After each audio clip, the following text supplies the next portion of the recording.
Bueno, buenas tardes para todas y para todos.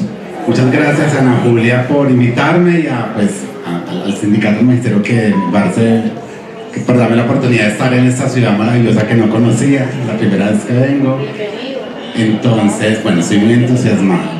Aunque me da mucha pena hablar después de esos poemas tan maravillosos, porque, pues imagínense. Bueno, entonces yo me llamo Robinson Sánchez Tamayo, yo soy abogado de la Universidad de Antioquia, magíster en Derecho de la Universidad de los Andes y doctor en Derecho de la Universidad de los Andes. Actualmente soy docente de la Universidad Militar Nueva Granada, donde tengo una clínica legal que trabaja con el fortalecimiento de las estrategias de movilización legal de las personas de los sectores LGBTIQ+, y hago parte de la Comisión de Apoyo Técnico del Ministerio del Interior para la Política Pública LGBTI Nacional. Entonces estoy acá para compartir con ustedes un espacio que yo creo que es muy importante, porque yo quiero que vamos a hacer una pequeña reflexión sobre el camino del reconocimiento de los derechos de personas LGBTIQ+, pero vamos a mirar, y creo que es como una parte central de lo que quiero que tengamos en la mente, es que los derechos por sí solos pues no son nada. ¿Por qué? Porque los derechos, una norma no es más que papel si no se genera una transformación cultural. ¿Y cuál creen ustedes que es el mejor escenario de transformación cultural que hay en una sociedad? La escuela. Entonces, para mí, siempre que tengo la oportunidad de conversar con personas del magisterio, creo que es una experiencia maravillosa para poder generar herramientas de transformación cultural y poder, ojalá algún día, tener un país para todos y para todas. Entonces, gracias por darme la oportunidad. Y entonces, bueno, mientras empieza la conversación, lo que pasa es que yo no imaginaba que fuera tanta gente, entonces vamos a hacer el ejercicio de diferentes maneras. Cuando uno escucha la sigla LGBTIQ+, pues eso es mucho y nada al mismo tiempo, ¿sí? Primero porque es un concepto sombrilla. ¿Qué significa que es un concepto sombrilla? Que cubre experiencias muy diversas, pero muy diversas, que se sintetizan y que las personas piensan que todas las experiencias son la misma. Entonces, ahí viene una persona LGBTIQ+. No, o sea, eso no existe una persona LGBTIQ+, porque nadie puede ser gay, lesbiana, bisexual, trans, intersexual, todo al mismo tiempo. Puede tener varias de esas identidades, o puede transitar por varias de esas identidades, pero no ser todas al mismo tiempo, pues no. Y eso hace también que se invisibilicen muchas prácticas, ¿sí? Entonces, ese es el riesgo cuando uno utiliza sombrillas. Pero la sombrilla, que es muy criticada, también tiene una herramienta muy importante, porque nos permite también universalizar un concepto para que la gente entienda de qué estamos hablando, ¿sí? Piensen, por ejemplo, no sé, ¿cómo le dicen despectivamente a una persona gay en Nariño? Bámbaro. Gámbaro. Bámbaro. Imagínate, por ejemplo, que uno vaya a Naciones Unidas y le diga al embajador de China, en Naciones Unidas que uno es un bámbaro, pues nunca le entendió, ¿cierto? Pero si le dice que es gay, ok, ya entiende que me están hablando, ¿sí? Entonces, esa es la riqueza que tiene esta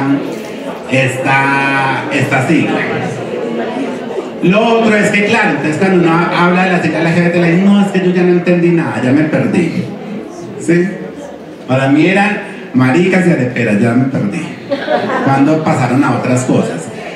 Pero uno empieza a mirar, y uno, cuando empieza a hablar de cada una de las identidades, uno se da cuenta. Yo hago un taller que es como que les voy preguntando, hagamos así rápidamente. Bueno, ya dijimos con gays. ¿Cuál de la sigla LGBTI, cuál les parece la más rara? La Q.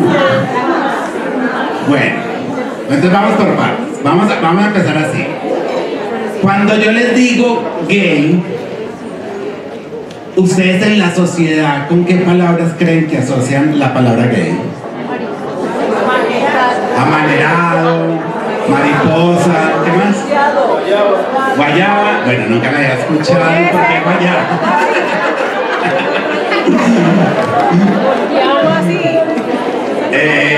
Bueno, sí, ustedes empiezan un montón de palabras que miren que tienen una característica muy... bueno, ahorita las analizamos. Cuando escuchan hablar de personas lesbianas en la sociedad, ¿qué palabras utilizan? Marimacha,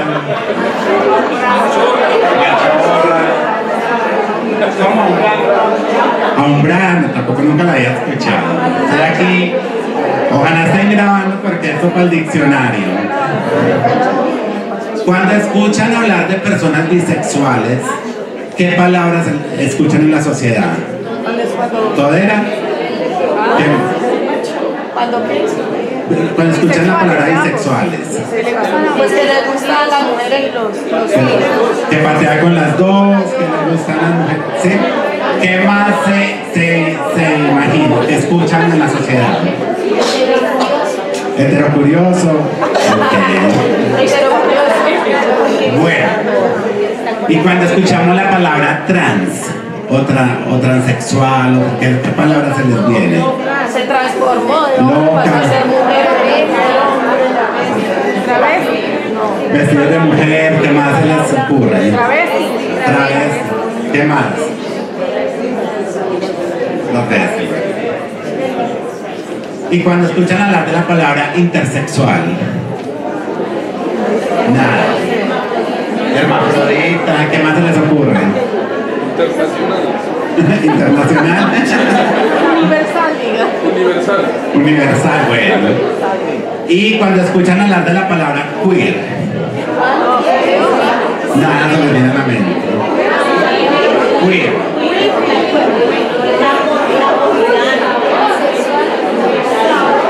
¿Asexual?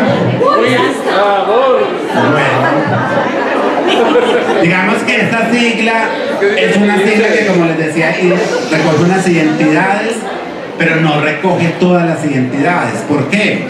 Porque es que alrededor del cuerpo y de la sexualidad hay infinitas formas de identificarme. Y como son infinitas las formas de identificarme, aparece ¿qué? El más. Porque reconoce que es un concepto, que aunque es un concepto sombrilla útil, es un concepto limitado, que no recoge todas las identidades. Pero si miramos esta sigla de lo que hemos hablado, ¿qué identifican de esas palabras?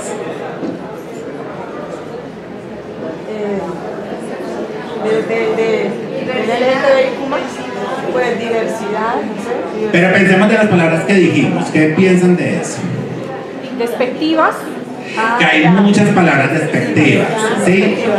Y eso es muy importante porque miren que esas son las palabras que surgen en la sociedad cuando hablamos de esas identidades. Como es discriminadora en ocasiones sí, también. Y esto ya nos marca una pauta. Siempre que una persona LGBTIQ+, o de los sectores LGBTIQ+, sale a la sociedad, se está enfrentando a estos imaginarios negativos, innegablemente. ¿Por qué? Porque es lo primero que sale. Y no porque seamos malos, no porque seamos malos, es porque es lo primero que la sociedad nos ha enseñado, ¿sí? Entonces, este es el contexto real en el que las personas surgen. Pero miren que además también, si uno empieza a mirar en esas identidades, uno empieza a identificar unos sesgos que dificultan la comprensión de los conceptos. Por ejemplo, cuando hablamos de gay, dijeron que es mariposa, afeminado, ¿qué piensan de eso? O sea, que empezamos a tener un ideal del gay. Y el ideal del gay es una persona feminizada. ¿Sí? ¿Y eso qué significa? Dos cosas. Que cuando vemos una persona feminizada, de una creemos que es gay, pero no sabemos si es gay. O dos, si una persona gay no es femenina, no salen nuestros imaginarios. Y miren eso lo importante que es en políticas públicas. Por ejemplo, si yo fuera a identificar por ejemplo, estamos haciendo un colegio, una campaña contra la prevención, ahí buscamos al afeminado. ¿Y entonces dónde están los que no son afeminados? O sea, que ahora no es simplemente ser gay una persona que habla afeminado o que hagas estas, no. Hay hombres o mujeres que no tienen esos estilos y son afeminados, son gays, son lesbianas. Y mire que lo mismo pasa con las lesbianas, entonces las masculinizamos, ¿sí? Y entonces sale de nuestro imaginario las lesbianas que no son masculinas. Pero además mire que también hay otras características, que de una, por ejemplo, con lesbianas han escuchado areperas, tortilleras. ¿Por qué? Porque de una asociamos con la sexualidad, con el ejercicio sexual. Pero mire que eso también tiene unas consecuencias. ¿Por qué? Porque si uno está diseñando una política pública o el colegio está desarrollando un plan institucional, un plan educativo institucional, pensamos en quiénes, en las mujeres que tienen una vida sexual activa. Pero ¿quién piensa, por ejemplo, en las monjitas? Y en los conventos puede haber lesbianas. ¿Sí? O quién piensa en las mujeres de la tercera edad. Y en las mujeres de la tercera edad puede haber lesbianas. ¿Sí? O puede haber hombres gays. Pero como los llevamos de una a la sexualidad, excluimos las personas que la sociedad entiende que no tienen prácticas sexuales.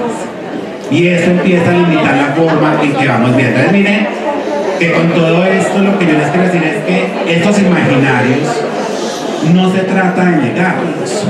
Por el contrario, hay que hacerlos públicos para poder saber en qué terreno estamos y para poder detectar qué estamos dejando de ver. ¿Sí? Y entonces empezamos con los otros conceptos. Con bisexual. Miren lo que pasa con bisexual. De una pensamos una persona que tiene novio y novia al mismo tiempo. ¿Sí? Entonces lo asociamos con la promiscuidad.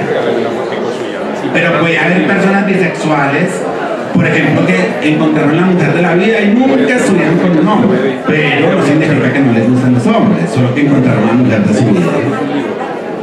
¿Sí? O personas bisexuales que nunca tuvieron sexo. ¿Por qué? Por muchas razones. ¿Sí? Entonces, esas son cosas que hay que empezarnos a cuestionar. Las personas trans, de una nos imaginamos con una cosa, principalmente pensamos en mujeres trans. ¿Sí? Y dejamos por fuera a los hombres trans. Y así vamos mirando un montón de imaginarios, como les digo, lo importante no es esconderlos, lo importante es entenderlos, ¿sí? Para poder saber cómo los trabajamos. Y por eso, digamos, ¿alguien me iba a preguntar algo? Y por eso, alrededor de esta sigla LGBTIQ+, hay una serie de conceptos que es importante entender. Y es importante entender o conocer como lo dicen esos movimientos antigénero, que es que queremos que todo el mundo se vuelva gay. No, es importante entenderlos, porque independientemente de lo que nosotros y nosotras pensemos de si la gente es ser o no gay, la gente es gay. O sea, hay gente gay. Me gusta, no sé, pero hay gente gay. Me gusta que la gente sea trans, puede que no, pero hay gente trans. Me gusta que la gente sea intersexual, puede que no, pero hay gente intersexual. ¿Y qué pasa? Que como personas que estamos en una sociedad, y sobre todo en colegios donde no podemos elegir quién entra y quién no entra, pues tenemos que aceptar que en esa comunidad vamos a convivir con personas con esas identidades. Y convivir con personas que tienen esas identidades sí nos implica por lo menos entender los conceptos bajo los cuales esas personas se identifican. ¿Sí? ¿Claros? ¿Claras? Es nuestro papel no es ni juzgar, ni decir qué queremos, ni qué no queremos, sino entender por qué las personas son como son. Venga, ¿me permite decir algo? Bueno, con todo respeto, ¿no? Yo pienso que eso de ser gay, bisexual, no es de ahora. Eso ha sido de tiempos atrás, sino que como desafortunadamente hemos vivido en un país o en un mundo patriarcado, pues obviamente esas personas no se daban a conocer porque iban a ser juzgados y podemos decir que iban a ser también mutilados. Pero hoy en día, con las luchas de las políticas de las mujeres, con las luchas de esta población LGTBI, pues se ha venido ganando, digámoslo así, más derecho y más reconocimiento frente a estas poblaciones, pero eso siempre se ha dado. Usted dijo algo importante y yo no estoy subestimando a nadie ni... Bueno, en fin. Yo siempre me hacía una pregunta. Nosotros somos seres humanos y por ser seres humanos sentimos, tenemos necesidades. Entonces yo me hacía esa pregunta cuando usted decía que quién quita que hay monjas también que pueden ser bisexuales, ¿cierto? Y yo siempre también me he hecho esa pregunta. O sea, en una población, en una parte donde solamente hay mujeres, uno que dice, uno que espera, uno que se imagina. No estoy irrespetando a nadie ni hablando mal de nadie, sino que hay que hablar realmente de la realidad. De la humanidad. Y de la humanidad. ¿Ya? Entonces es mi apreciación muy amablemente y muy respetuosamente que quería dar. Muchas gracias, pero miremos esto, no importa si es un espacio de mujeres, lo que yo digo es, si hay mujeres heterosexuales, pues también hay mujeres lesbianas, y no porque sean monjas dejan de ser heterosexuales, ¿o sí? Entonces, también, ya les doy la palabra, pues ya les explico sus conceptos y les doy las palabras, ¿sí? Pero yo, ¿quiénes tienen la palabra? Usted, allí, listo. Entonces, alrededor de esta sigla hay 4 conceptos muy importantes que hay que tener en cuenta. El primero es el sexo. ¿Qué es el sexo?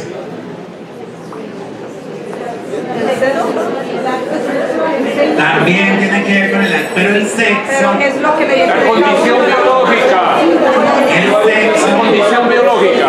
Tiene que ver con unas características corporales, lo que llaman unas características sexuales. Y en las características sexuales hay muchas formas de características sexuales. Hay unas características hormonales, unas características genéticas, unas características anatómicas, unas características fenotípicas. Bueno, hay muchas características sexuales, ¿sí? ¿Qué nos dicen? Que si usted tiene esas determinadas características, por ejemplo, Las pilas. si usted tiene... ¿Se acabó? Sí. ¿Hay otra ya?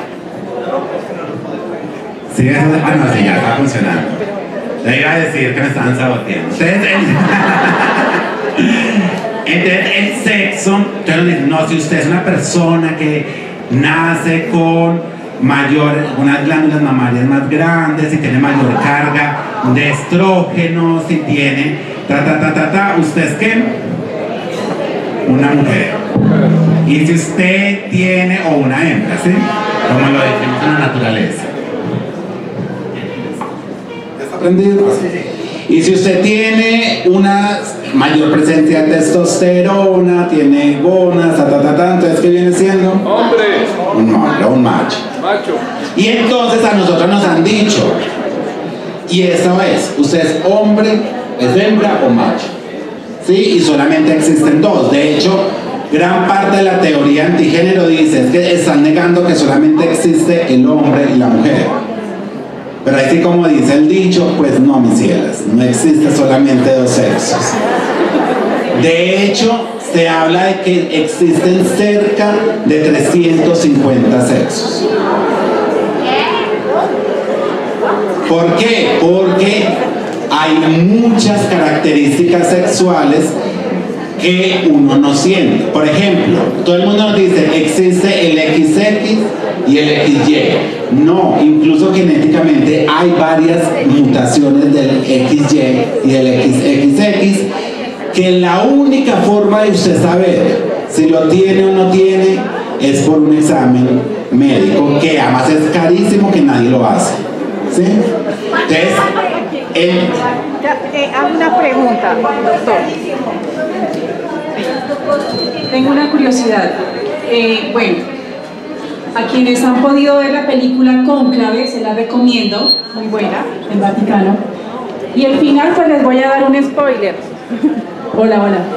Les voy a dar el spoiler. Resulta, no sé si usted ya la vio, que al que eligen papa es hermafrodita. Y él dice, siempre me he sentido hombre, pero tengo un útero. ¿Qué pasa ahí? Entonces, claro, ahí existen grados muy variados de intersexualidad. La intersexualidad son personas que tienen características sexuales de lo que uno podría denominar los dos sexos, ¿sí? Pero en realidad es que son cuerpos diversos, los cuerpos son muy distintos.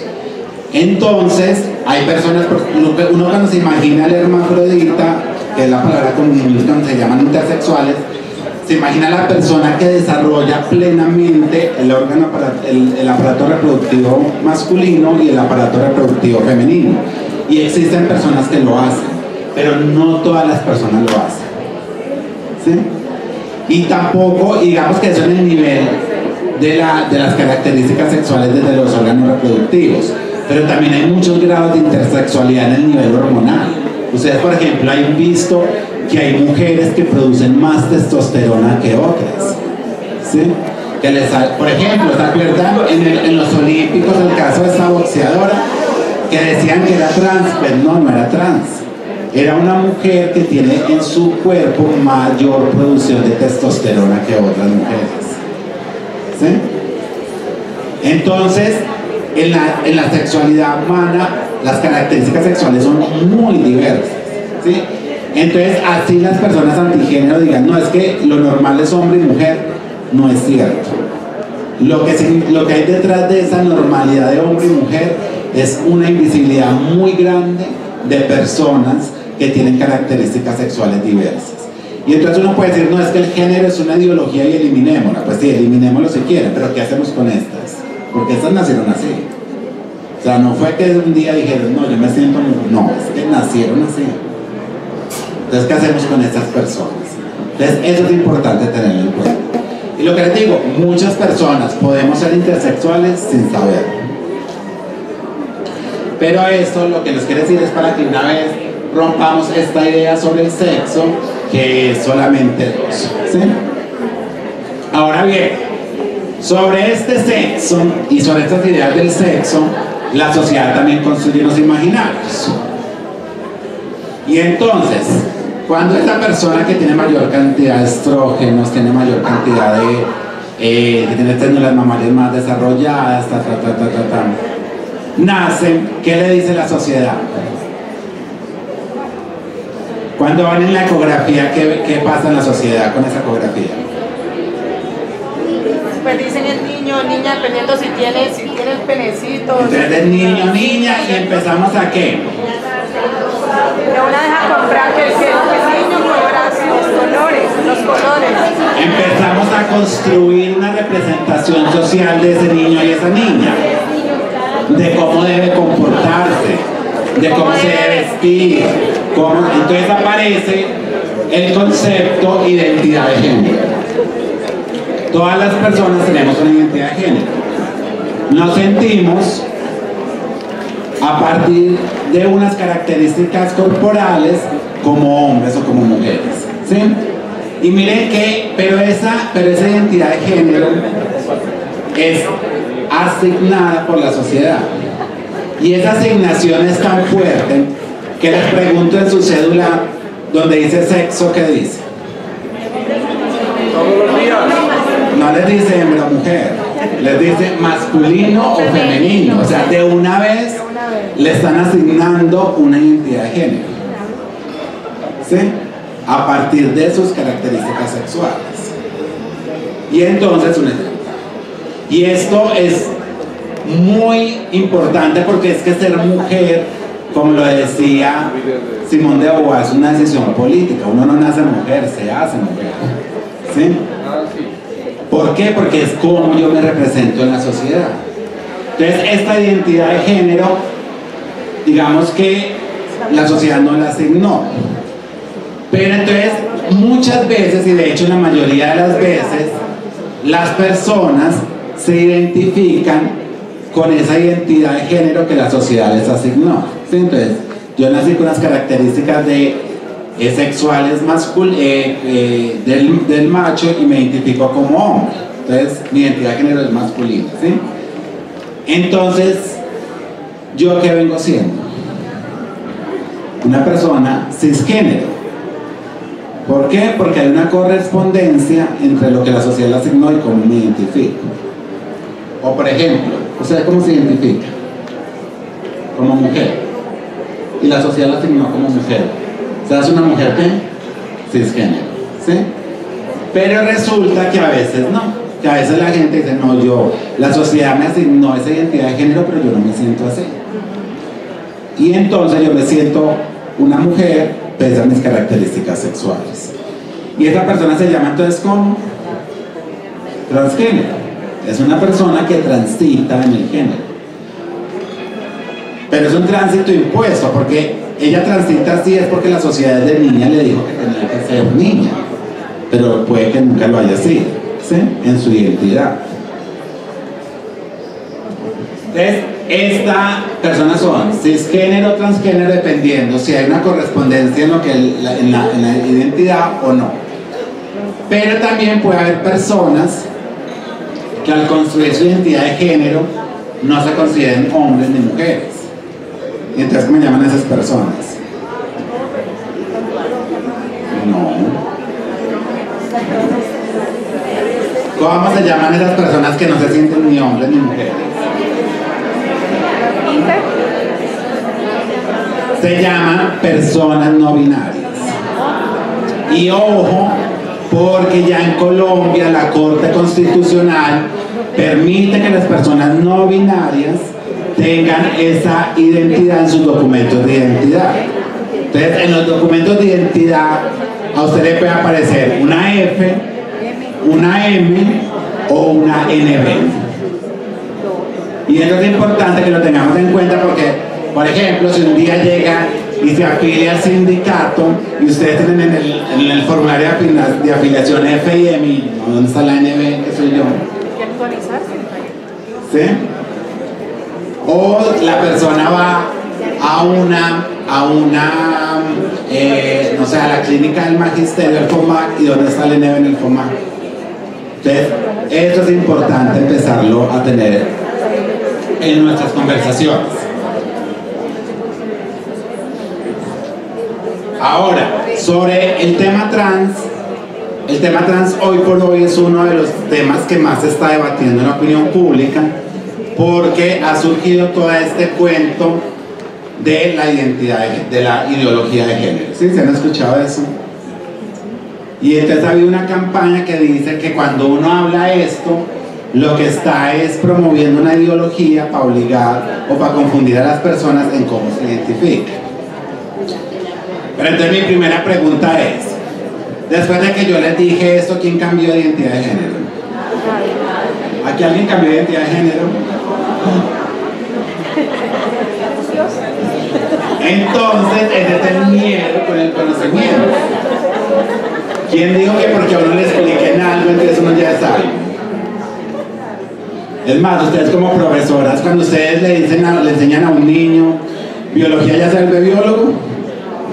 Ni siquiera, ¿cierto? Ojalá. Entonces le enseñamos el concepto de poesía y se volvieron poetas como la compañera.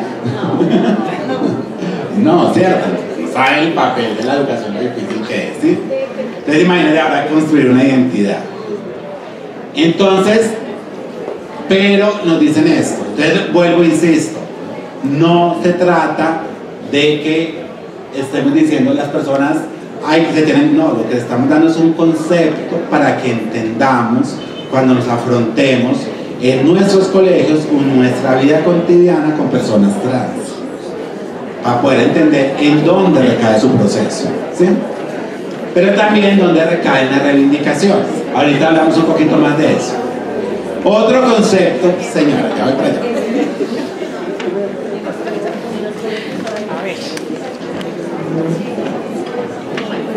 En mi institución, en Pumitana, yo soy la líder del proyecto de sexualidad y nosotros este año quisimos trabajar con la tolerancia hacia el respeto y me encontré un libro que me pareció muy interesante y ojalá ustedes lo puedan compartir con sus estudiantes. Se llama El libro Violeta, más allá del rosa y el azul, y cuenta la historia de los indios, que ellos no tenían o no estigmatizaban a los niños ni con colores ni los obligaban, como usted nos dice, pues como a ser hombre y a ser mujer, sino que los dejaban a los niños crecer y ser pues ellos, identificarse después en cómo se sienten mejor, ¿sí? Entonces es un libro muy bonito, es un cuento, porque queremos desarrollar o promover en nuestros estudiantes la tolerancia.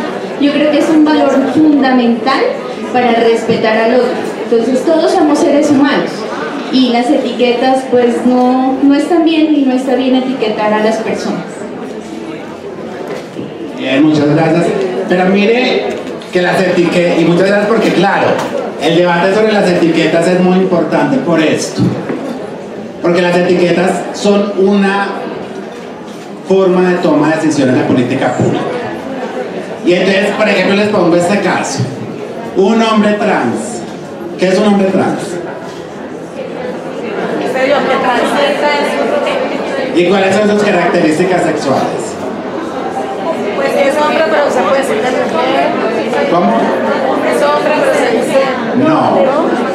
Un hombre trans es una persona que se identifica como hombre, pero que puede tener características sexuales de él. ¿Sí? Y entonces llega el hombre trans, que es un, digamos, un profesor. Y llegan ustedes y dicen, no, es que imagínense que fui al FOMAC y no me autorizaron una citología.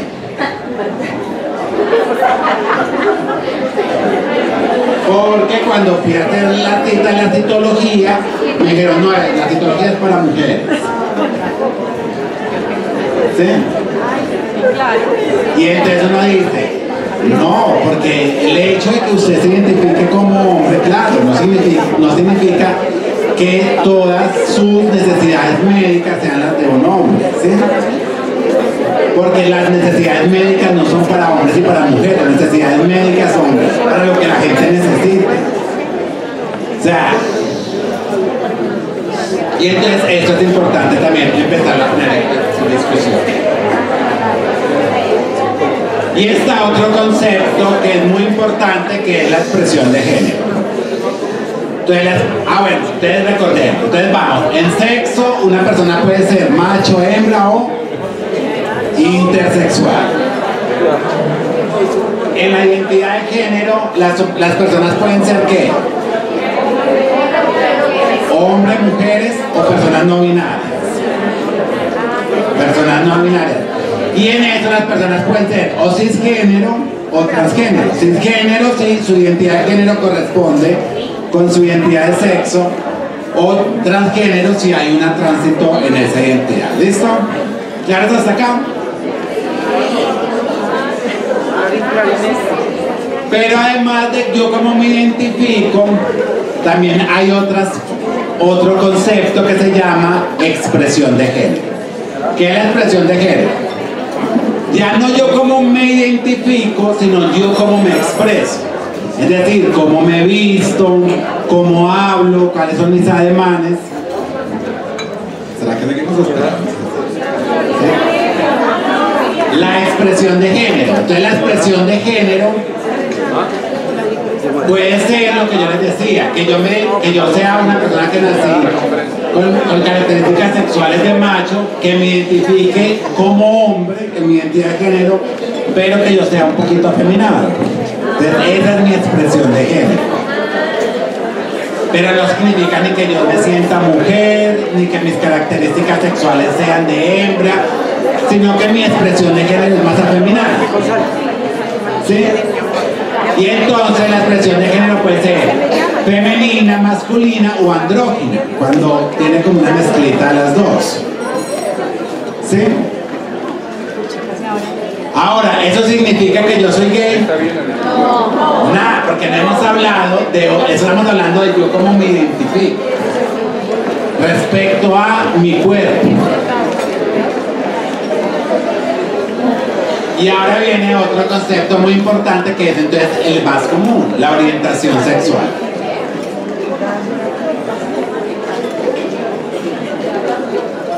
Y entonces, ¿qué es la orientación sexual? Esa sí la han escuchado.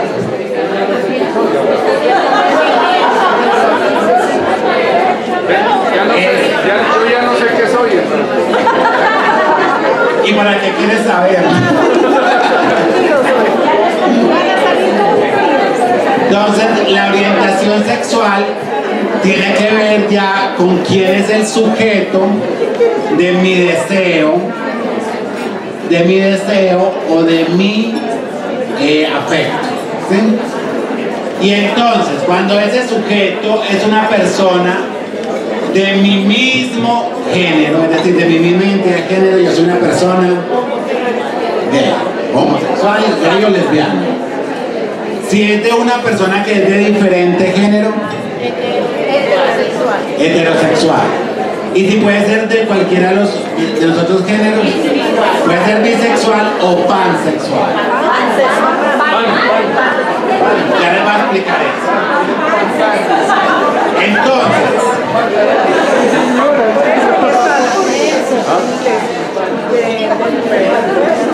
les voy a poner un caso de la vida real, pero no les voy a decir el nombre. Resulta que había un hombre en Bogotá que tenía una novia.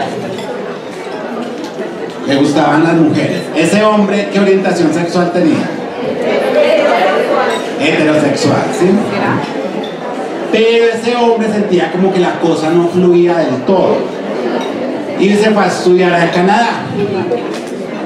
Y en Canadá conoció otro hombre y empezó a tener relaciones sexuales con ese hombre. Y empezó a gustarle ese hombre. Entonces, ¿cuál era su orientación sexual ahora? Bisexual u homosexual. Cualquiera de los dos está bien. Porque no sabemos claro si en esta época también le gustaban las mujeres. Pero no le convencía del todo el proceso. Y entonces se dio cuenta que en realidad él era una mujer. Y empieza a tener un tránsito en el género y se empieza a identificar como una mujer. Y esa mujer seguía saliendo con ese hombre. Entonces, esa mujer, ¿qué orientación sexual tenía? Era heterosexual, porque se identificaba como una mujer que le gustaban los hombres. Pero esa persona seguía sintiendo que como que no le cuadraba en toda su vida. Y se devolvió para Bogotá. Y en Bogotá se reencontró con su novia y se dio cuenta que era el amor de su vida. Y entonces, ¿cuál era la orientación sexual de esa mujer? Lesbiana. Porque se dio cuenta que en realidad nunca le gustaron los hombres, sino que le gustaban las mujeres. Lo que pasa es que le gustaban las mujeres como mujer, no como hombre.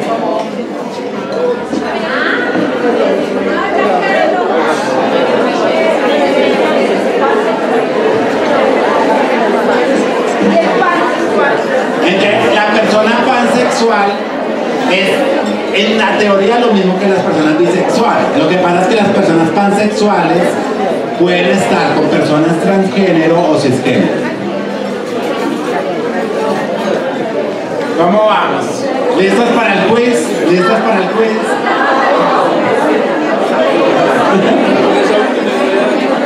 Estamos enredados. A ver, ¿qué les pareció enredado?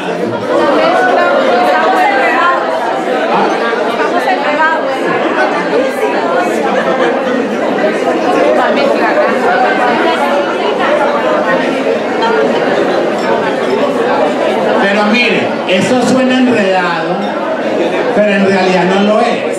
¿Así por qué? Porque en últimas las personas son lo que son. Y por eso siempre lo mejor que uno puede hacer con una persona es que aceptar, tolerar, respetar. preguntarle y ya. No preguntarle usted qué es. No. Por ejemplo, aquí llega una persona con unos tacones, pero con barba. Y ustedes se preguntan, ¿a esta persona qué es? ¿Cómo la trata? ¿Ustedes cómo la tratarían?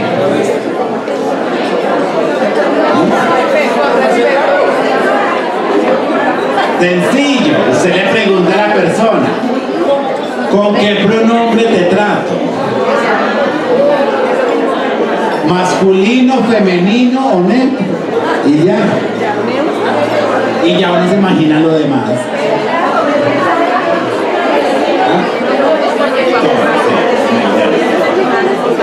Y entonces, usted ya sabe si la trata como, si le dicen, me trata en femenino, entonces ¿cómo la trata? La señora, amiga, compañera, colega. Si le dice masculino, ¿cómo la trata? Como él, señor, señora, amigo, compañero. ¿Sí? Y si le dice neutro, ¿cómo la trata? Compañere. Como lee, usted lee, señores, amigues, compañeros. ¿Cómo? No, ojo. No que una persona. Recuerde que la orientación sexual es diferente a eso. No que una persona se identifique como lesbiana, como mujer, como hombre o como no binario significa que ya sea gay. No, o sea, son cosas distintas, están en terrenos distintos. Son mundos aparte. Una cosa es la persona cómo se identifica y otra cosa es con quién puede desarrollar relaciones sexuales y afectivas. ¿Sí? ¿Claro? ¿Más o menos? ¿O no tanto?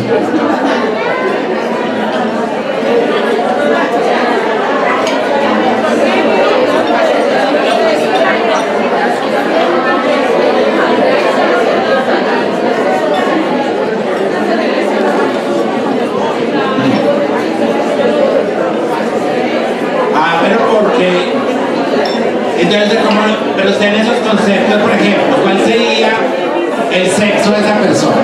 Pongamos el ejemplo ahí para que vamos analizando. Silencio.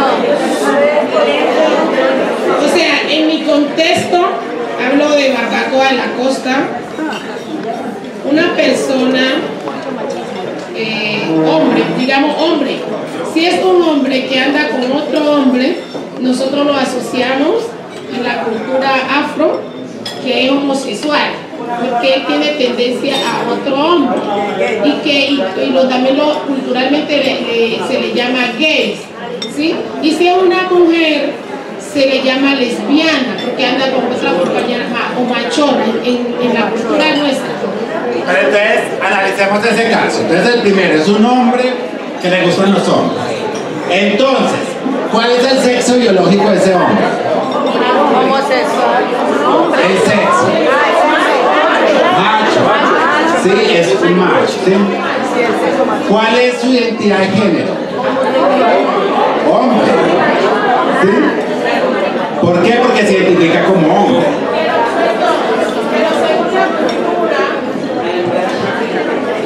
La creencia nuestra que es que ellos cuando tienen relaciones sexuales hacen intercambio de posiciones o no sé, pero que le han mentido a uno. Entonces, ahí lo dejamos más confuso todavía. No nos confundamos porque ojo, no tiene nada que ver con la práctica sexual. Pero ya vamos a mirar. Entonces, ¿cuál es su identidad de género? Hombre. ¿Cuál es su expresión de género?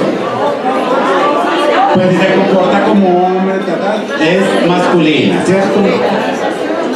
¿Y cuál es su orientación sexual? Homosexual. Entonces, no importa en el contexto, ¿qué es lo que permiten estos conceptos? Entender en dónde están sus reivindicaciones, ¿sí? ¿Dónde están sus reivindicaciones? ¿Dónde están sus derechos? ¿Sí? Estos conceptos simplemente son para poder entender la gente, las personas con las que nos relacionamos, cómo se identifican, ¿sí? Entonces, por ejemplo,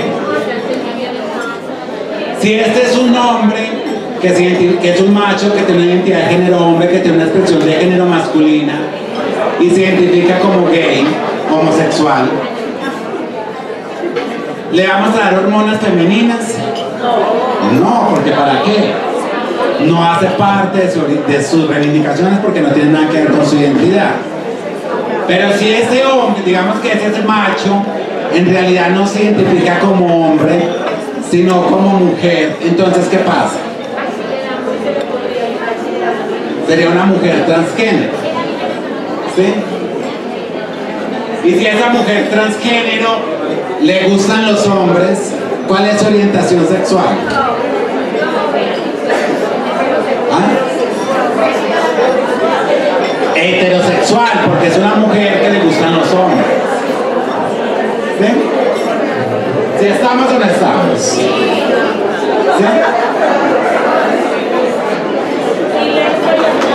Entonces les voy a poner un ejemplo. A ver, para que miremos casos famosos. ¿Ustedes conocen?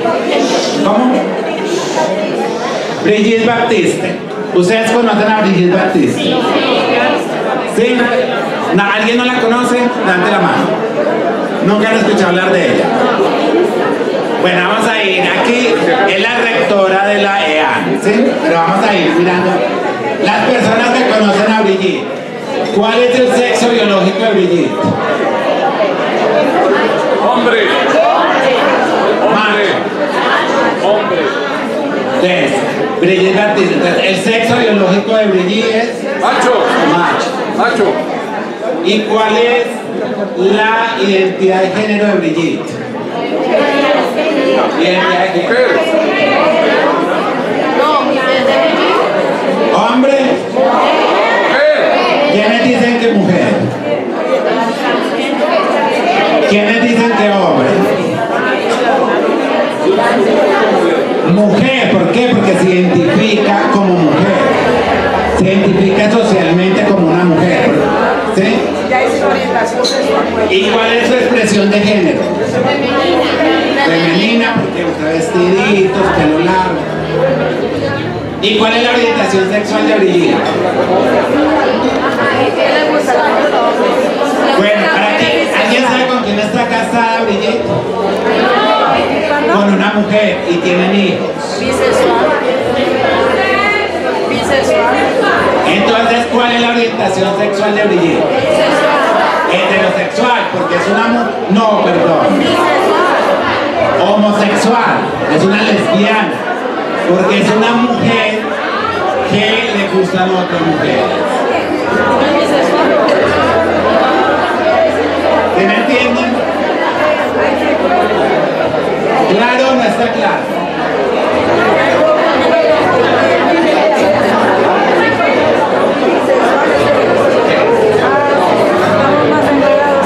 Bueno, lo que pasa es que yo no sé tanto. La compañera propone que analicemos el caso de Michael Jackson. Michael Jackson, ¿todos lo conocen? ¿Alguien no conoce a Michael Jackson? Bueno, conoció porque murió. ¿Cuál es el sexo biológico de Michael Jackson? ¿Cuál es la identidad de género de Michael Jackson? ¿Cuál es la expresión de género de Michael Jackson? ¿Es masculino? Aunque es como medio andrógino, ¿cierto? ¿Y cuál es la orientación sexual de Michael Jackson?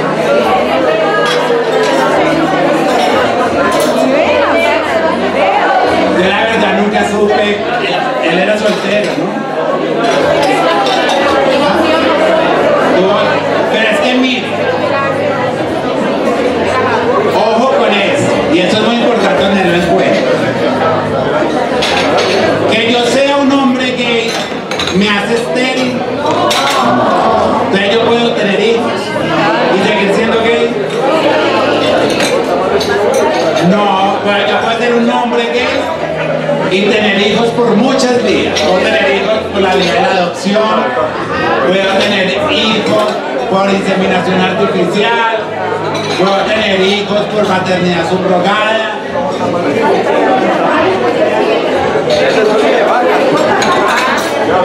Bueno, ojo, y pasa en las dos vías.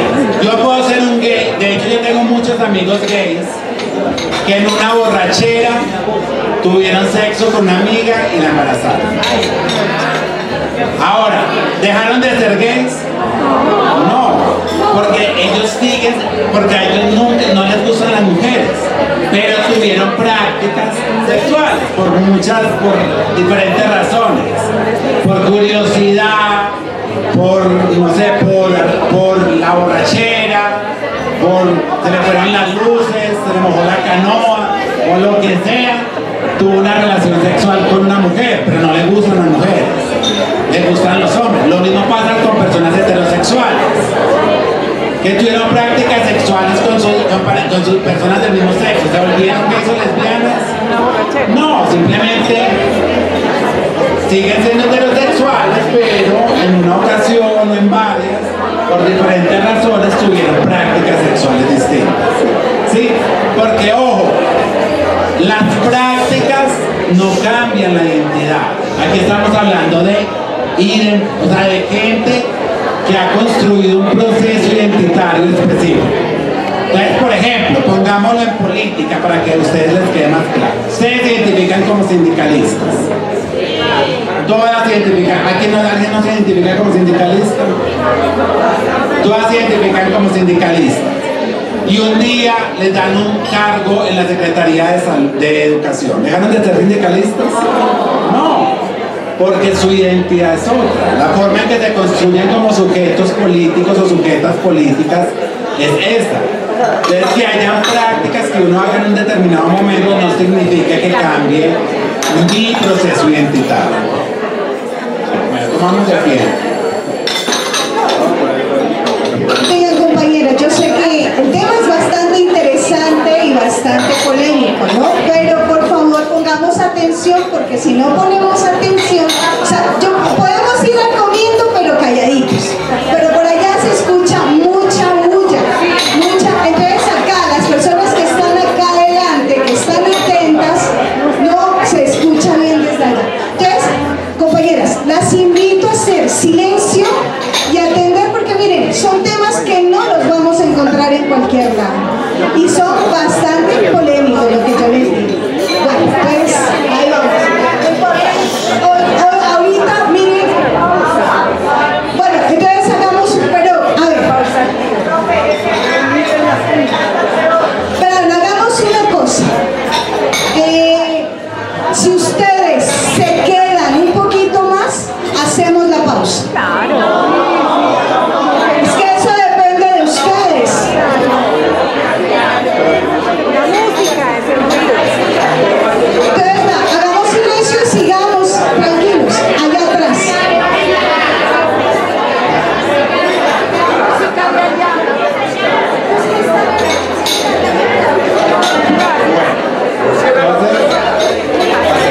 Mucho calor. Va a hacerme aquí en la mitad para ver si nos va mejor. Listo. Entonces, ¿por qué es importante entonces estas identidades? No es que hay que aprenderlas de memoria, no es ahí entonces que viene siendo en el abecedario, no, esa no es la cuestión. Sino que vamos viendo que cuando nos vamos relacionando con las personas, sepamos que hay unos conceptos disponibles, que para eso está ChatGPT, tampoco nos vamos a enredar, ¿sí? Pero sí necesitamos irnos sensibilizando. ¿Por qué? Porque con base en estas identidades empiezan a surgir unas reivindicaciones en las cuales el Estado ha empezado a responder. Entonces, para poder explicar cómo hacer este camino de reconocimiento de los derechos, voy a basarme como en las ramas, como yo soy abogado, me gusta dividirlas como en las ramas del poder público para que vayamos entendiendo las consecuencias. Entonces, miren, partamos de esta idea. Vimos que sobre estas identidades hay un montón de imaginarios que negativos, ¿cierto? Entonces, las personas se van identificando como se identifican, pero lo que hace la sociedad es que sobre esas identidades construyen unas ideas negativas. ¿Y esas ideas negativas en qué se traducen? En discriminación, en violencia. Lo hablábamos ahorita con la periodista, montones de niños y niñas que los papás y las mamás no saben cómo atender estos casos, terminan en la calle, expuestas a un montón de violencias mucho más grandes. ¿Sí?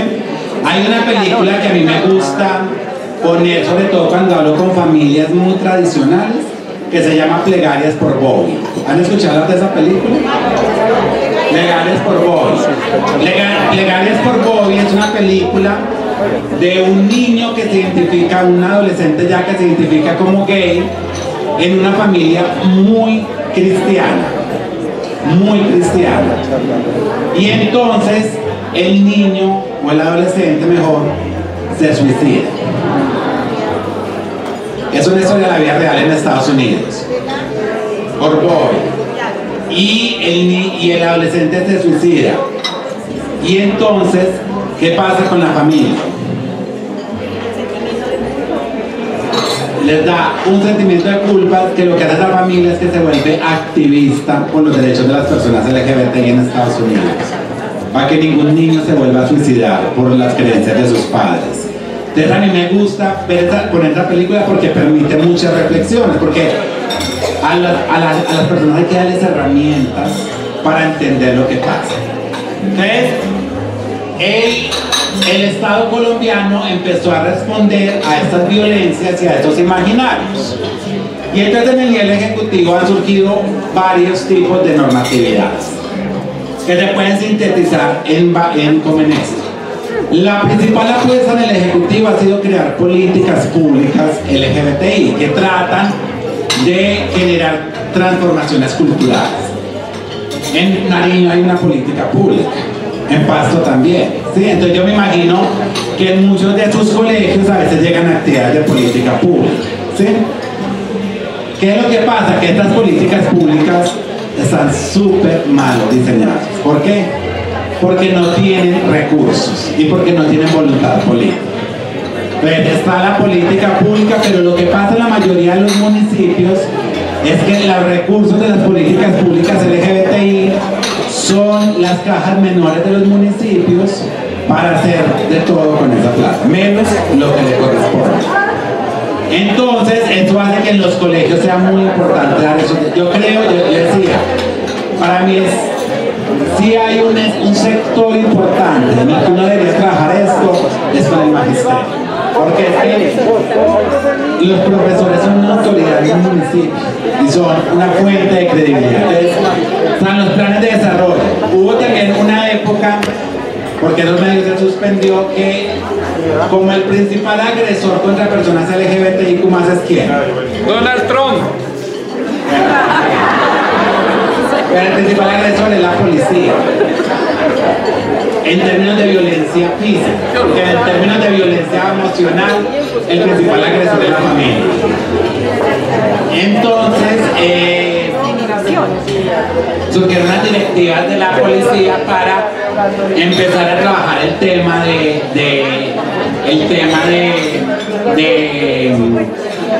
como de generar unos enlaces para que cuando hubiera casos de abuso policial se pudieran denunciar ante ellos. Otro tema que se ha regulado es el tema del espacio público. ¿Por qué? Porque aunque está prohibida la discriminación, todavía se siguen presentando casos de parejas que se besan en un centro comercial, en un parque. Me imagino que en un colegio pasará lo mismo y lo sacan, ¿sí? Y entonces hay todo un debate con eso que ocurre en el espacio público. Hay una circular, en estos últimos 2 años han salido cosas interesantes. ¿Ustedes se acuerdan? ¿Vieron las noticias del escándalo de una circular que sacó la Supersalud sobre identidad de género? Bueno, salió una circular de la Superintendencia de Salud para regular cómo se deben hacer los procedimientos de intervención de género. ¿Por qué? Porque para que mi identidad de género se reconozcan hay una serie de cirugías de todo tipo. Que entre otras cosas, eso también es muy importante decirlo. Cuando las personas se imaginan una persona trans, se imaginan una persona que se ha operado todo. Y les digo que esto no ocurre así en la realidad. ¿Por qué? Por varias razones. Primero porque es costoso, aunque hay algunas que el Estado las puede cubrir. Pero más que eso es porque es muy costoso en términos de recuperación física. Entonces hay gente que se hace unas cirugías y ya no se quiere hacer más cirugías porque son dolorosas. Hay muchos médicos que hacen mal las cirugías. O sea, hay mucha experimentación médica, es terrible. Y con esta circular salió el mito, que seguramente usted lo vio en las noticias, que es que se quería que se iban a hacer cirugías para hacer cirugías de cambio de sexo a niños y niñas.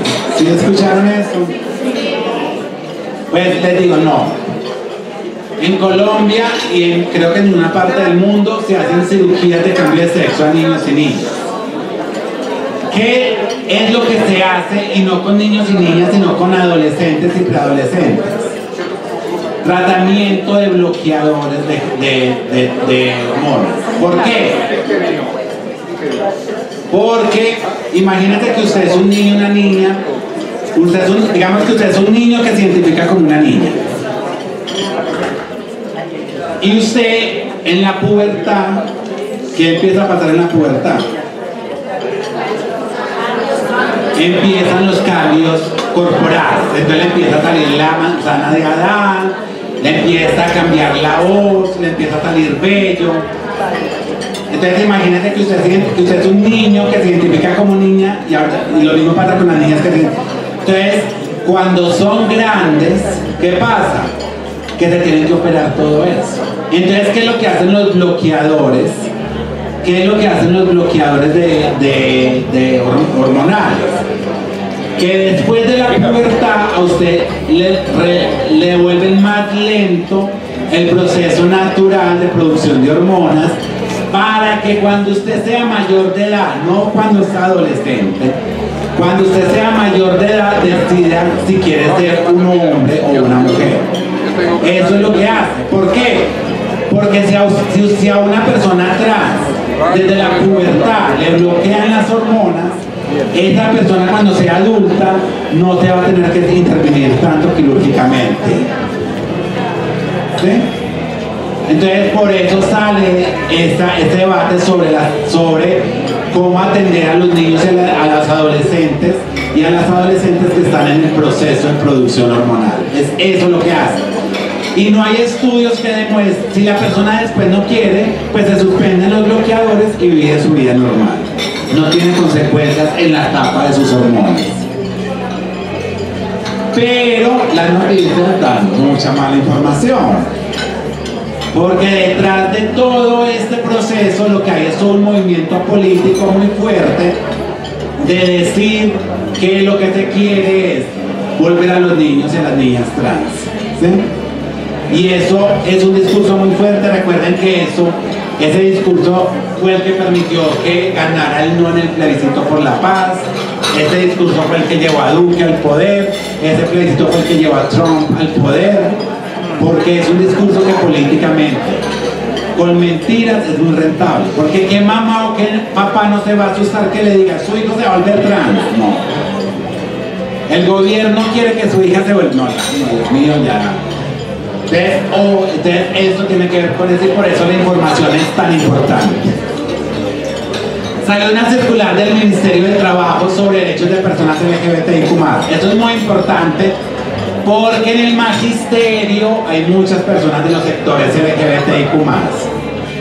Y es muy importante que ustedes como sindicalistas empiecen a tener en cuenta, a introducir esta circular 055-2024 en sus pliegos de peticiones. ¿Sí? Es importante que cuando empezamos a hablar de pliegos de peticiones con perspectiva de género, entendamos e incorporemos esta circular. Y está la Directiva 01-2023 de la Presidencia de la República sobre protocolos de violencia de género. En los protocolos de violencia de género, y yo he trabajado en el de mi universidad y asesorado en nuestros protocolos de violencia de género, hay varios debates que son muy importantes dar. Uno de esos debates que se da cuando se habla de protocolos de violencia es que la gente piensa únicamente o principalmente en violencia sexual. Pero la violencia de género es mucho más que la violencia sexual. La violencia de género es discriminación, ¿sí? Entonces tenemos que empezar a cuestionarnos si queremos acá con el patriarcado de todo, pero bueno, si queremos unos protocolos que atiendan un marco más amplio de cómo entendemos las violencias o si solamente queremos atender la violencia sexual. Y lo otro es también cómo entendemos el género. Por eso también les traía los... Porque cuando uno habla de género, la mayoría de las personas que piensan que es un tema de mujeres, ¿sí? Pero todas las personas tenemos una identidad de género, ya lo veíamos. Y esa identidad de género nos somete a tipos de violencias muy distintas. Y aunque por supuesto que lo que tenemos que hacer es priorizar recursos en que las mujeres tengan mejores condiciones para desarrollar desarrollarse en el ámbito del trabajo, sí podemos pensarnos que la violencia de género tiene dimensiones mucho más amplias, ¿sí? Entonces, para que también lo pensemos. Entonces, eso es como lo que en el Ejecutivo hay. Yo se lo pongo porque como profesoras y como profesores seguramente nos vamos a afrontar en temas de preguntas sobre los derechos de las personas de los sectores LGBTIQ+, pero como sindicalistas sí que más, porque no falta el compañero que es gay, la compañera que es lesbiana, de pronto alguien que esté empezando su tránsito para volverse una persona trans y quiera su acompañamiento o asesoría. Entonces, siguiente diapositiva, por favor. Ya me interrumpo el trinchero. En el legislativo, como les decía, hay muy poco desarrollo porque el Congreso ha sido muy reacio a incorporar temas de personas de los sectores LGBTIQ+. Entonces, ¿qué ha pasado en el legislativo? Digamos que la principal conquista, o la conquista más histórica fue en 1980, cuando se despenalizó la homosexualidad. Pero pensemos en esto, 1980. ¿Cuántas personas aquí nacieron antes de 1980? Levanten la mano. Imagínense, o sea, que es muy posible que nosotros tengamos compañeros y compañeras que hayan nacido cuando era delito ser gay. ¿Sí?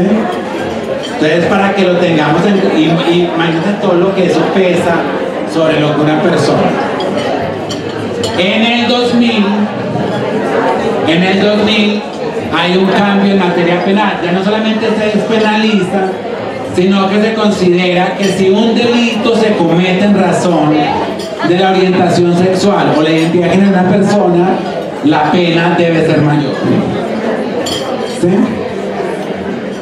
En el 2011 se empieza con la ley de víctimas, se reconoce por primera vez la sigla LGBTI en una ley. En el 2015, con la ley Rosa Elvira Celis, se crea la ley, se tipifica el delito de feminicidio. Pero ojo, que dice ese delito: cuando el asesinato se comete en razón de la condición de mujer o la identidad de género de la persona.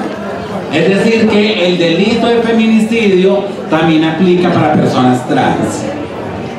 ¿Sí? Para que lo tengamos en cuenta.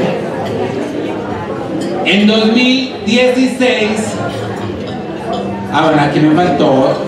En 2015 también se crea la ley antidiscriminación. Y ojo que eso es muy importante tenerlo en cuenta. Es un delito y por tanto una falta disciplinaria la discriminación. O sea, cuando un rector, cuando un profesor discrimina a una persona por su orientación sexual o su identidad de género, está cayendo en el terreno de lo penal y lo disciplinario. Y eso es muy importante tenerlo en cuenta, porque ya no se trata de si me parece o no me parece. Es que es una falta disciplinaria, es un delito, ¿sí? Entonces esto es muy importante que lo tengamos en cuenta a la hora de conversar con nuestros compañeros y de, por ejemplo, en estas campañas de sensibilización, es que estamos previniendo un delito. Cuando hacemos una campaña para prevenir la discriminación, en realidad lo que estamos es previniendo un delito. Y eso es muy importante ponérselo así a los rectores, ponérselo así a los padres de familia que dicen: pero usted, ¿por qué le está enseñando a mi hijo? Porque es que la discriminación es un delito. ¿Cómo? La ley 1572 de 2015 que reforma la 1482, pero para que no se compliquen, el Código Penal. Esa ley lo que hace es que modifica el Código Penal para incorporar el delito de discriminación. Y explícitamente dice por orientación sexual. ¿Listo? Para que lo tengamos en cuenta.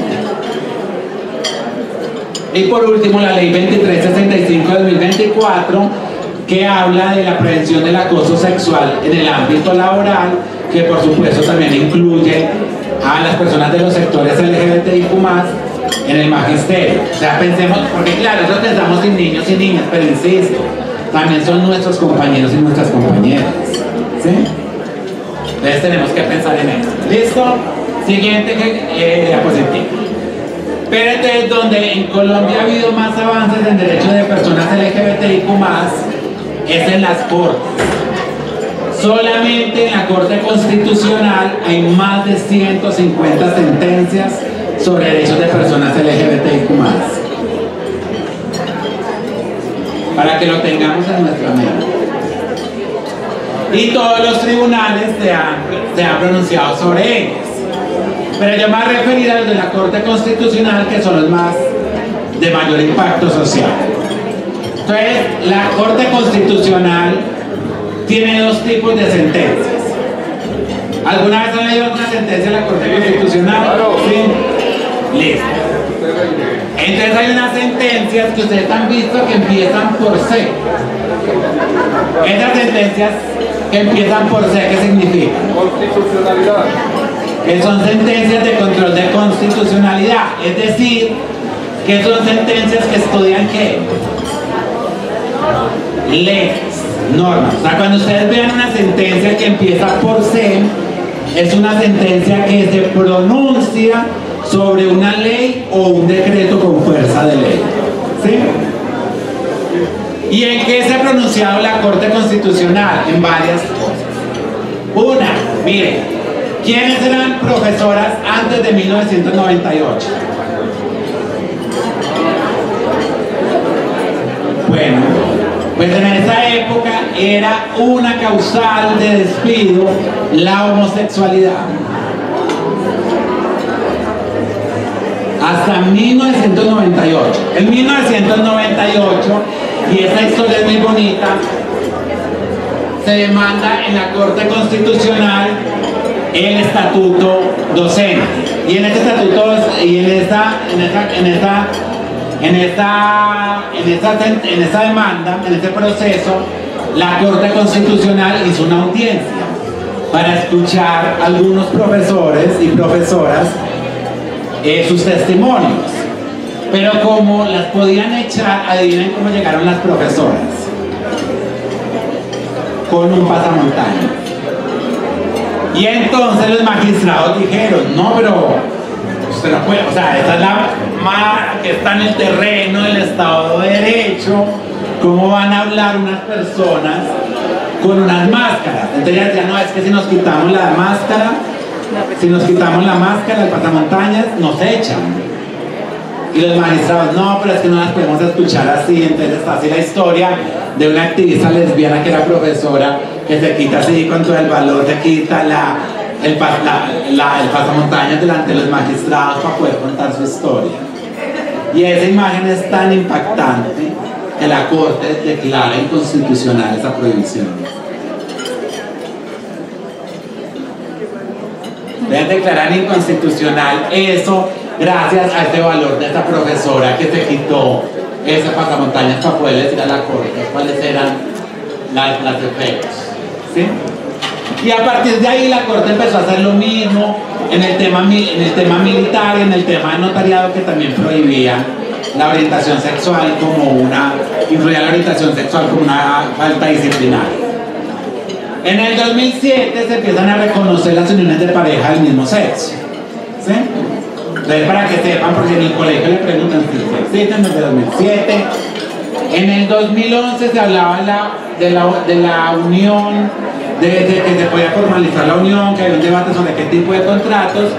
Y en el 2015 se pudo hacer la adopción conjunta. Es decir, que una pareja de gays, una pareja de lesbianas fueran al ICBF a adoptar a su niño o a su niña.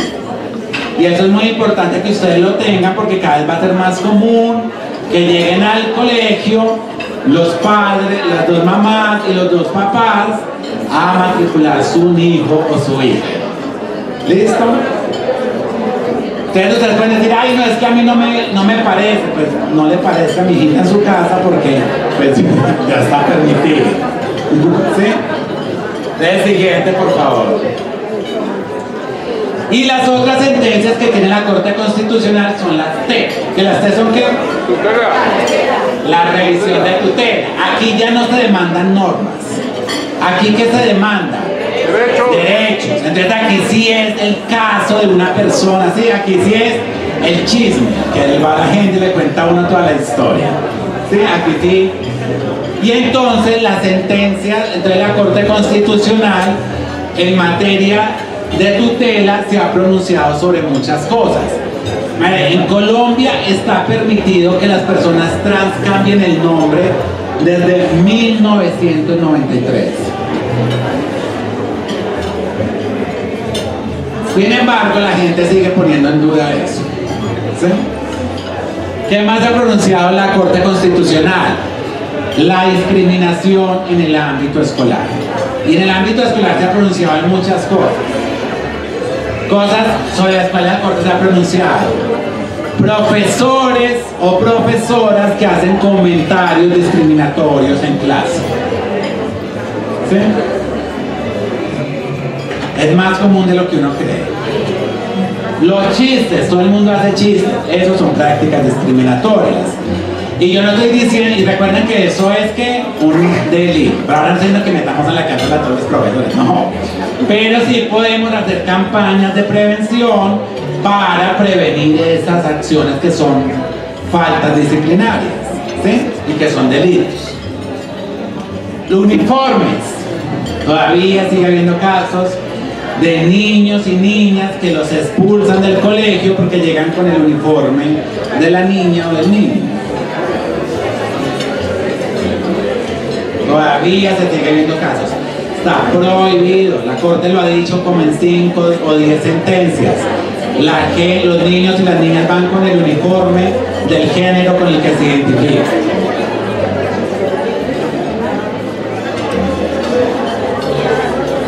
Otro tema muy común, los baños.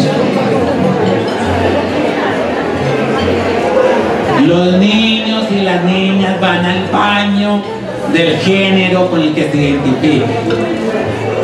No pueden obligar a una niña trans a entrar al baño de hombres. No pueden obligar a un niño trans a entrar al baño de las mujeres. Aunque es mejor para ellos y seguramente vale al baño de mujeres. Pero la Corte dice que los niños y las niñas van al baño con que se identifican. ¿Sí?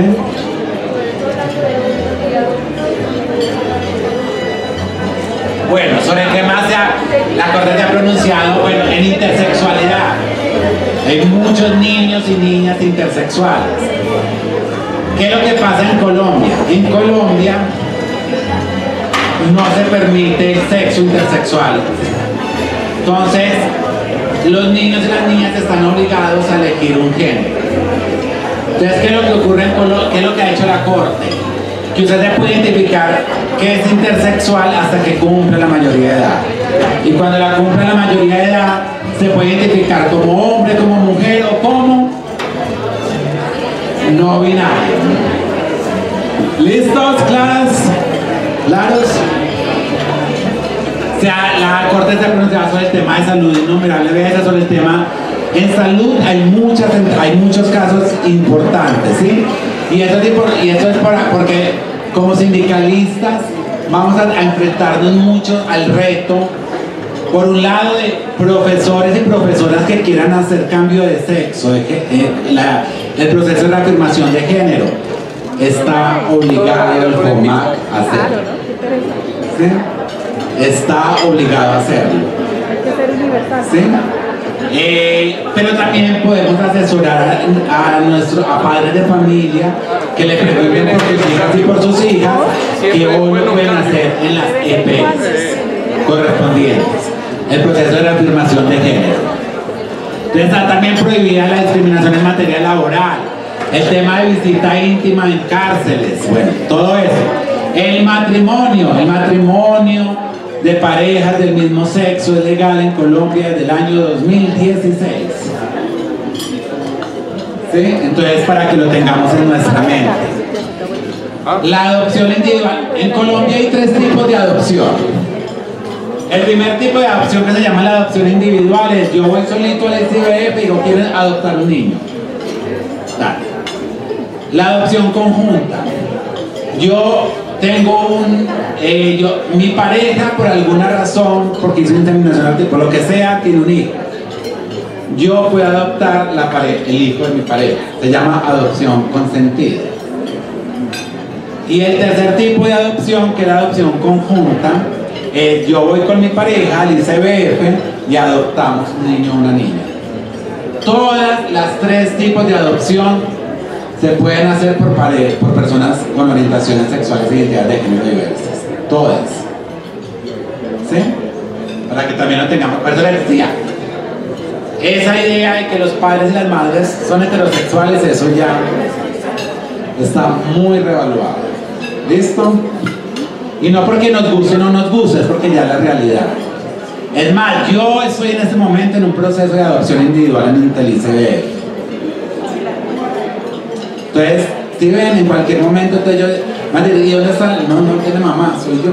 Y cuando tenga novio, posiblemente mi novio lo adopte.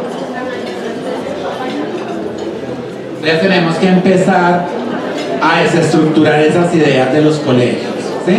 Porque miren que en el proceso que yo estoy adelantando de adopción, en los talleres de preparación, se hablaba mucho de eso, que los niños adoptados tienen muchas discriminaciones. Y si imagínate que llegue el niño adoptado diciendo: no, es que yo tengo 2 mamás, y en el colegio no saben recibir esa noticia, eso meterá al niño y a la niña a una nueva forma de discriminación. ¿Listo?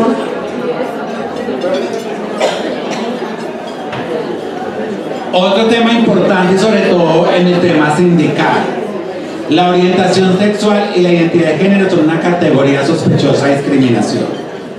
¿Qué significa eso? Que como la discriminación es tan difícil de probar, si por ejemplo un profesor o una profesora las busca a ustedes como sindicales, es que en mi colegio me están discriminando, ustedes le dicen: no, ¿dónde está la prueba? No. Quien tiene que probar que no me está discriminando es el colegio. Yo tengo que decir: mire, pero yo que sí tengo que probar la discriminación. O sea, yo tengo que decir: mire, a mí me ponen jornadas más largas, me ponen las materias de las que yo no sé, me ponen los cursos más difíciles, ¿sí? Me están haciendo una afectación. ¿Y por qué es eso? Porque yo soy gay. Ah, pero ¿cómo sabe usted que porque es gay? No, porque en el colegio saben que yo soy gay y a mí me caen más que a los demás compañeros. Entonces es el colegio el que tiene que probar que esa carga adicional no es porque yo sea gay, sino por otra razón. ¿Sí? Eso significa el criterio sospechoso de discriminación. Criterios de sospechoso de discriminación hay varios. Hay un criterio sospechoso de discriminación también en la afiliación sindical. ¿Sí? Un criterio sospechoso de discriminación es también la situación de discapacidad. Vivir con VIH también es un criterio sospechoso de discriminación. ¿Sí? Pero para que los tengamos en cuenta por nuestro ámbito también sindical. Y lo que les decía, el reconocimiento de las personas no binarias en los documentos de identidad. O sea, las personas, hoy no solamente son hombres y mujeres, sino personas no binarias. Y tienen que tener eso en cuenta, porque es muy posible, sobre todo en la adolescencia, que los chicos y las chicas estén como en ese proceso. Yo creo que soy persona no binaria, y le pregunto: profe, ¿pero será que ellos me pueden? Sí, sí se puede. ¿Listo? Y miren esta tan importante: donación de sangre. ¿Ustedes sabían que hasta 2022 las personas gays no podían donar sangre? Hasta el año 2022 no podían salvar ni a sus papás ni a sus mamás por medio de la donación de sangre.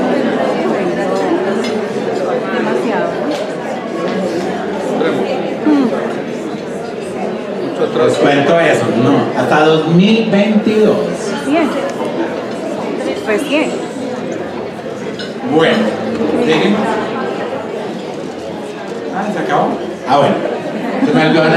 Y esto es como el marco constitucional, pero también a nivel interamericano se ha empezado a generar unos estándares sobre derechos de personas LGBTIQ+. Entonces en la Corte Interamericana de Derechos Humanos se han llevado los siguientes casos sobre personas del sector LGBT. La primera es el caso Karen Atala versus Chile. ¿Han escuchado hablar de eso? Karen Atala era una mujer que tenía su familia, estaba casado con un hombre y tenía unos hijos, pero se enamoró de una mujer. Y entonces, ella era una jueza de familia, imagínense, era una jueza. Y el esposo, que era un señor muy poderoso en Chile, le quitó las niñas. Y ojo, porque cuando yo he trabajado con profesores, este caso me lo cuentan mucho los profesores. Le quitaron las niñas. Entonces, Karen Atala denunció en el Estado porque no le podían quitar la custodia ni la patria potestad de sus hijas por su orientación sexual.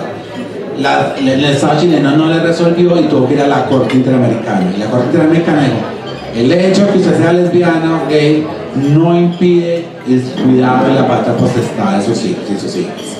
Y ojo, porque eso pasa mucho en los pueblos, muchas, sobre todo las lesbianas les pasa mucho eso. Son amenazadas por sus esposos de que si no se quedan con él, le quitan los niños y las niñas. ¿Sí? No se puede. El caso Duque versus Colombia. El señor Duque era un señor que vivía con su pareja. Y su pareja murió. Pero murió antes de que en Colombia se reconociera la unión de pareja del mismo sexo. Entonces el Estado colombiano no le quiso dar la pensión de sobreviviente. Entonces él demanda al Estado colombiano ante la Corte Interamericana y la Corte Interamericana dice: sí, tiene derecho a la pensión. Lo que pasa es que esa sentencia en Colombia no fue tan famosa porque esa sentencia salió al mismo tiempo que la sentencia de matrimonio igualitario en Colombia. Entonces salieron al mismo tiempo, ya, ustedes por eso. ¿Qué otro caso? El caso Vicky Hernández versus Honduras. Vicky Hernández era una mujer trans trabajadora sexual que en el medio de unas revueltas que hubo en Honduras fue asesinada. Entonces hubo mucha incidencia para tratar de que ahí se usara en la Corte Interamericana la categoría feminicidio o transfeminicidio para ese caso en particular, y aunque la Corte no usó la categoría, sí reconoció que las mujeres trans, y sobre todo las mujeres de trabajo sexual, pueden ser asesinadas por su condición de mujer. ¿Sí? Y el caso Blue versus Perú. Azul versus Perú, perdón. Azul versus Perú Azul era un hombre gay, pero era un hombre gay con expresión de género femenina. ¿Qué significa eso? Que era un hombre gay afeminado. ¿Sí? Y la policía lo captura y lo viola en una estación de policía con introducción de palos de escoba, una cosa terrible. Entonces la Corte Interamericana condena al Estado peruano y les obliga a no tener más discriminaciones por razón de la orientación sexual. Entonces, todo eso pues para contarles que más allá de lo que pensemos o no sobre las personas de los sectores LGBTI, pues tenemos que ser conscientes que las personas de los sectores LGBTI estamos en la sociedad. Hacia la sociedad le guste o no, pues estamos acá. Entonces, si a la sociedad no le gusta, el problema es que va a ser muy tortuoso eso para la gente. Pero si la sociedad empieza a entender que estamos acá y que no pueden evitarlo, pues va a ser más fácil que tengan herramientas de convivencia. Esa conferencia no busca que entonces digamos, no, sí, que todas las personas o que cambien sus creencias religiosas o sus creencias personales, no. Lo que busca esta conferencia es decirles, darles herramientas teóricas y jurídicas para que ustedes puedan convivir o entender cómo convivir con personas de los sectores LGBTIQ+, porque las vamos a encontrar en nuestras casas, las vamos a encontrar en nuestros colegios, las vamos a encontrar en nuestros trabajos, porque también muchos compañeros o pueden ser los padres de familia, o pueden ser los niños y las niñas. Entonces vamos a tener que enfrentarnos con esto. Y entonces cuando sacan esa campaña con tus hijos no me metas, o que el Estado no debe formar porque yo debo formar a mis hijos como quiera, pues lo que pasa es que en realidad el Estado sí tiene una función social en la educación. Y es que esos niños y esas niñas, así los papás no quieran que sepan que es una persona trans, no los pueden tapar de la sociedad. Y en la vida esos niños y esas niñas se van a tener que encontrar con esas personas trans. Y es responsabilidad del Estado que ese niño tenga herramientas para no violentarlos. Entonces, eso es lo que se trata esta conferencia, para que reflexionemos también nuestro papel en esa responsabilidad estatal, nuestro papel como profesoras y profesores de colegios públicos, como sindicalistas y como compañeros y compañeras de lucha. Entonces, esta es la invitación.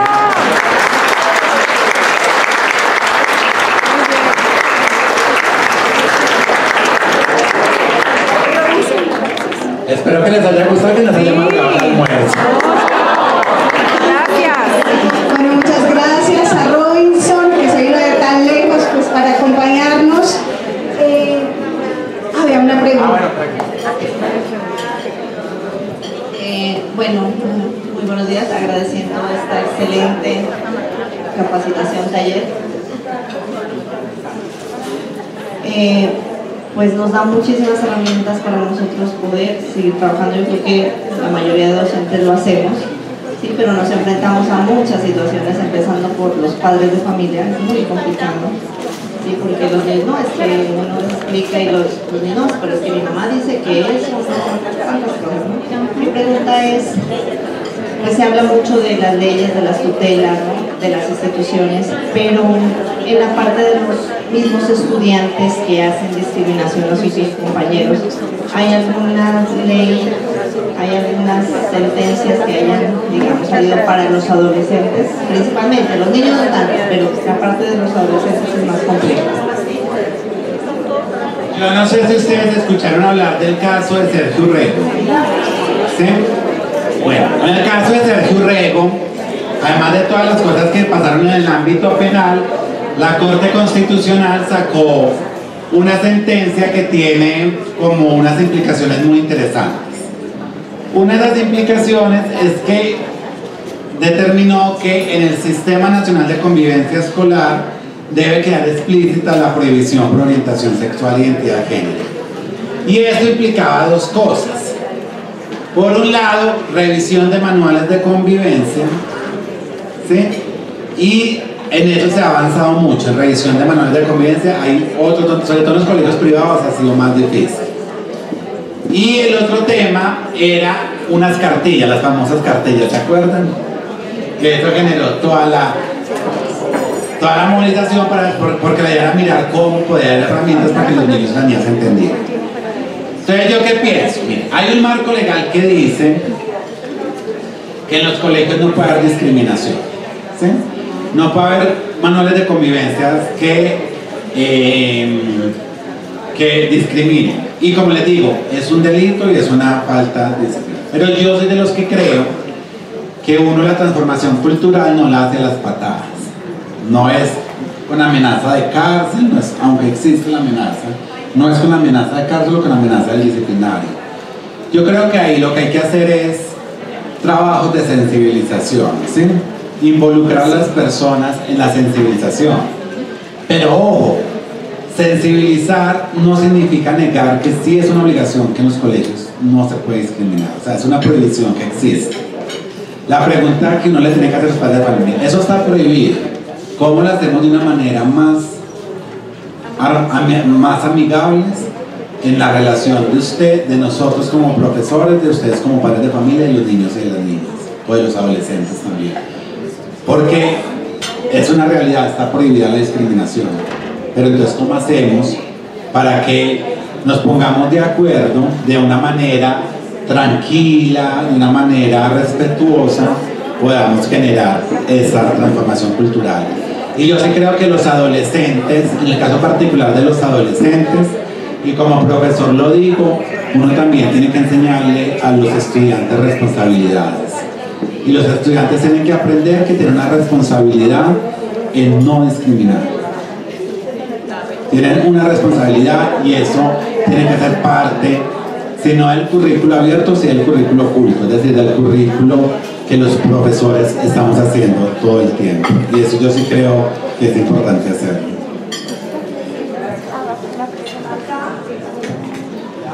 Bueno, yo quisiera que usted tocara un tema de interés general que tiene que ver con una de las naciones más desarrolladas del mundo, que es los Estados Unidos. Se acaba de elegir a un presidente de extrema derecha y en su posición, el momento que tomó posesión de su cargo, dijo que en Estados Unidos solamente había dos sexos, y eso, hombre y mujer, dijo, y nada más.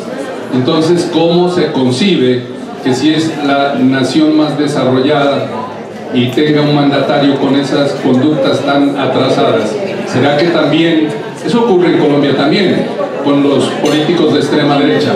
¿Cómo veríamos esa asociación entre la política y el reconocimiento de las diversidades? Mira, eso no es nuevo en la historia. ¿Dónde se desarrolló el nazismo? En la sociedad más y mejor educada del mundo en la época. O sea, Alemania, cuando se desarrolla el nazismo, era el país, y yo creo que lo sigue siendo todavía, el país que más filósofos y mejores filósofos ha producido. O sea, era la Alemania de Kant, de Heidegger, de Wittgenstein, de Nietzsche. O sea, era la sociedad más culta del mundo. O sea, nunca ningún país ha tenido los filósofos que tenía Alemania, y es ahí donde surgieron las ideas más negras de la historia de la humanidad. Bueno, más negras no, más, perdón, un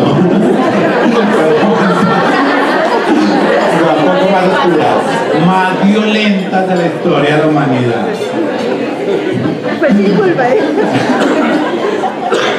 No, hay que hacer todo el tiempo, hay que ser autorreflexivos. Claro. Autorreflexivas. Claro. Y eso ocurre, y además porque lo que yo les digo, sí hay un movimiento que se está organizando a nivel transnacional para poner como centro de movilización política la idea antigénero.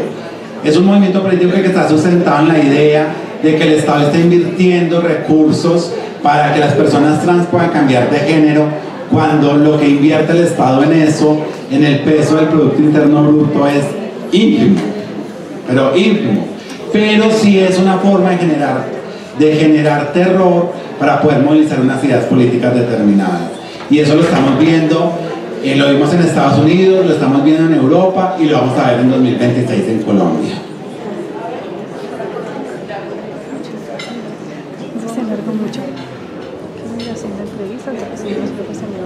Muy buenas tardes, compañeras y compañeros.